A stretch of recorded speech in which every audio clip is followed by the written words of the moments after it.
એના પાયામાં દાહોદના લોકોનો પરસેવો છે અને એ દાહોદના લોકોને મારે સંબોધન કરવાનું છે। ત્યારે મને આનંદ થાય છે કે એ દાહોદની પ્રજાની વચ્ચે છું, જેમની આજે સંઘર્ષની વાતો થાય છે, સાહસની વાતો થાય છે અને દાહોદની પ્રજાની મહેનતની વાતો થાય છે।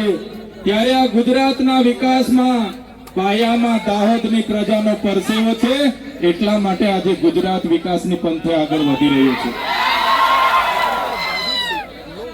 આઝાદીના 78 વર્ષ થઈ ગયા। આજે અઠવાડિયા પહેલા, દિવાળી પહેલા ગુજરાતની સરકારે વિકાસ સપ્તાહ માટે ગામડે ગામડે રથ લઈને એમના ધારાસભ્ય અને સાંસદ સભ્ય પહોંચતા હતા, ફરતા હતા અને વિકાસની ગાથા સંભળાવતા હતા, વિકાસની મોટી મોટી વાતો થતી હતી। ત્યારે વિકાસ મહોત્સવ આજે ચાલે છે।